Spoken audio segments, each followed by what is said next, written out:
Hello viewers, welcome back to our YouTube channel. आज की video में हम एचपी का चैप्टर नंबर सेकंड देखेंगे। देख रहे हैं आप इस पर चैप्टर नंबर सेकंड पर फोटो क्लिक करते हुए मक्खी बैठ गई और मैंने ध्यान भी नहीं दिया और वो उसकी पीडीएफ भी बन गई। तो चलिए कोई बात नहीं, इसको इग्नोर करते हैं। हम अपने चैप्टर नंबर सेकंड पर ध्यान देते हैं। हमारा चैप्टर नंबर सेकंड है द सेल। सेल क्या होती है, तो हम इसके बारे में इसमें पढ़ेंगे। तो हम सबसे पहले इसकी डेफिनेशन पढ़ते हैं। सेल किसी भी जीव जंतु के शरीर का निर्माण का मूलभूत या बेसिक आधार होता है। सेल से ही ह्यूमन बॉडी का निर्माण या किसी जीव जंतु के बॉडी का निर्माण होता है। सबसे बेसिक यूनिट होती है सेल। सेल से मिलकर टिश्यू और उनसे मिलकर अन्य अदर चीज़ें बनती हैं। मानव शरीर में हजारों सेल से मिलकर बना होता है। सेल से मिलकर बनते हैं, मतलब मानव शरीर हजारों सेल से मिलकर बना होता है। और सेल से मिलकर बनते हैं बॉडी के ऑर्गन्स। जो ऑर्गन्स मतलब जो बॉडी के पार्ट्स होते हैं, जैसे हार्ट हो गया, लीवर हो गया, किडनी हो गई, ये किससे मिलकर बनते हैं? सेल से मिलकर बनते हैं। बॉडी ऑर्गन्स से बनता है मानव शरीर और इन्हीं ऑर्गन्स को सबको मिलाकर बनता है मानव का शरीर। जिन सेल्स में न्यूक्लियस होता है उन्हें कहते हैं यूकैरियोटिक सेल्स, तथा जिन सेल में न्यूक्लियस नहीं होता है उन्हें कहते हैं प्रोकैरियोटिक सेल्स। और ये सेल्स का डायग्राम है, बहुत सरल सा डायग्राम है, आप इसको बहुत इजीली स्टडी कर सकते हैं। जैसे कि आप ये देख रहे हो, स्मूथ एंडोप्लाज्मिक रेटिकुलम, बाहरी परत को प्लाज्मा मेम्ब्रेन बोलते हैं, वैक्यूल बोलते हैं ये इस एरिया को, और क्रोमैटिन बोलते हैं ये है। न्यूक्लियस इसमें प्रेजेंट है, आप देख रहे होंगे राइबोसोम्स, माइटोकॉन्ड्रिया ये है। आप इसको अच्छे से एक बार प्रैक्टिस करेंगे तो ये जो है आपको बहुत अच्छे से ध्यान रहेगा। एक बार मैं इसको जो है जूम इन कर देता हूँ। आप ये देख रहे हैं, ये आपको अब पूरा एक अच्छे से दिख रहा होगा कि ये सेल का डायग्राम है। कुछ ज़्यादा नहीं है, बस आप इसको 2-3 बार बनाएंगे, प्रैक्टिस करेंगे तो ये आपको ध्यान रहेगा। तो अब हम देखते हैं, अपने आगे बढ़ते हैं। सेल मेम्ब्रेन क्या होती है? सेल मेम्ब्रेन को प्लाज्मा मेम्ब्रेन कहते हैं। जैसे कि आप ये देख रहे होंगे, जैसे हमारे इसमें भी है प्लाज्मा मेम्ब्रेन, आप ये देख रहे हैं स्मूथ एंडोक्लम रेटिकुलम के बराबर, स्मूथ एंडोप्लाज्मिक रेटिकुलम के नीचे प्लाज्मा मेम्ब्रेन। तो अब हम जो हमने इसमें जो स्ट्रक्चर में हमने जो नेम्स पढ़े हैं, नेमिंग की है, हम इन्हीं के बारे में डेफिनेशन में बता देंगे। तो सेल मेम्ब्रेन को प्लाज्मा मेम्ब्रेन कहते हैं। सेल मेम्ब्रेन लिपिड बिलायर से बनी होती है। ठीक है, अब इसके हम फंक्शन को डिफाइन कर देते हैं। फंक्शन ऑफ सेल मेम्ब्रेन, ये सेल को आकार देती है, मतलब जो प्लाज्मा मेम्ब्रेन होती है वो सेल को आकार देती है। मटेरियल ट्रांसपोर्ट का कार्य करती है, और ये मटेरियल ट्रांसपोर्ट का कार्य करती है। मटेरियल ट्रांसपोर्ट मतलब जैसे प्रोटीन्स हो गया, विटामिन्स हो गया, इनके ट्रांसपोर्ट का कार्य करती है।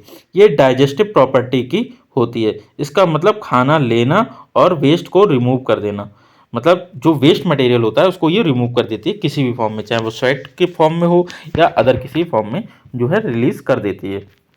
इसके बाद हमारा आता है न्यूक्लियस। ये स्फेरिकल एंड लार्जेस्ट पार्ट होता है। इसे न्यूक्लियर मेम्ब्रेन, न्यूक्लियोप्लाज्मा और जेनेटिक मटेरियल होता है। इसमें क्या होता है? न्यूक्लियर मेम्ब्रेन होती है, न्यूक्लियोप्लाज्मा होता है और जेनेटिक मटेरियल होता है। किसमें? न्यूक्लियस में। ठीक है, ये क्रोमोसोम्स और डीएनए से बना होता है। इसमें होता क्या क्या है? न्यूक्लियर मेम्ब्रेन होती है, न्यूक्लियर प्लाज्मा होता है, जेनेटिक मटेरियल होता है। और ये बना किससे होता है? क्रोमोसोम्स और डीएनए से मिलकर बना होता है। फंक्शन की बात करें तो ये डीएनए और आरएनए समाहित करता है, मतलब डीएनए और आरएनए को अपने अंदर रखता है। आरएनए मदद करता है प्रोटीन सिंथेसिस में। ठीक है, डीएनए हेल्प करता है क्रोमोसोम्स बनाने में। अब हम बात करते हैं अपना नेक्स्ट, एंडोप्लाज्मिक रेटिकुलम। इसमें ग्रैन्यूल्स होते हैं जिसे राइबोसोम्स कहते हैं। ये 2 प्रकार के होते हैं। मेम्ब्रेन के आउटर बॉर्डर पर राइबोसोम्स होते हैं जिन्हें रफ एंडोप्लाज्मिक रेटिकुलम कहते हैं या कहलाते हैं। ठीक है, सेकंड होता है मेम्ब्रेन के आउटर बॉर्डर पर राइबोसोम्स नहीं होते हैं, तो इन्हें क्या कहते हैं? स्मूथ एंडोप्लाज्मिक रेटिकुलम कहते हैं, या ये स्मूथ एंडोप्लाज्मिक रेटिकुलम कहलाते हैं। फंक्शन की बात करें, ये स्टेरॉइड और प्रोटीन बनाने में मदद करते हैं। ये केमिकल रिएक्शन के लिए सरफेस एरिया प्रोवाइड करते हैं। ये केमिकल सब्सटेंस को ट्रांसपोर्टर पाथवे प्रोवाइड करते हैं, मतलब जो केमिकल सब्सटेंस का ट्रांसपोर्टेशन होना है, किस पथ पे होना है, वो इस प्रोवाइड करते हैं। अब इसके बाद में आता है हमारा गोल्जी कॉम्प्लेक्स। ये फाइन थ्रेड इरेगुलर ग्रैन्यूल्स होते हैं। ठीक है, इनका शेप क्या होता है? ये फाइन थ्रेड इरेगुलर ग्रैन्यूल्स होते हैं। फंक्शन की बात करें, ये कार्बोहाइड्रेट के सिंथेसिस में हेल्प करते हैं। सिक्रेटरी सब्सटेंस को स्टोर करके रखते हैं, जो सब्सटेंस सिक्रेटरी है उसको स्टोर करके रखना है। अब आता है हमारा माइटोकॉन्ड्रिया। ये ग्लोब्यूल्स के आकार की होती है। माइटोकॉन्ड्रिया में 2000 तक डिफरेंट सेल होती हैं। इससे सेल का पावर हाउस भी कहते हैं, मतलब जो सेल को एनर्जी प्रोवाइड होती है वो माइटोकॉन्ड्रिया से होती है।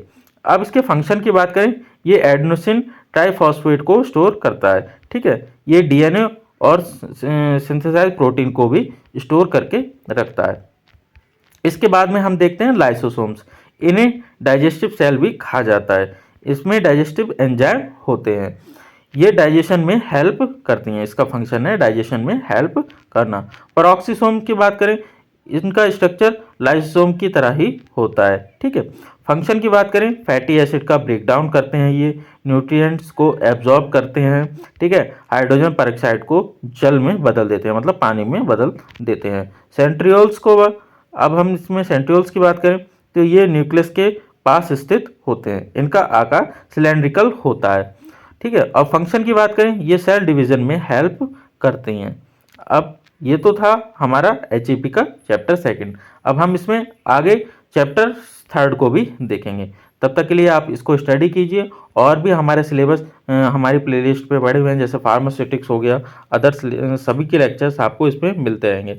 तो आप इसको बारी बारी से स्टडी करते रहिए। तब तक के लिए मिलते हैं नेक्स्ट वीडियो में। तब तक के लिए टेक केयर, बाय।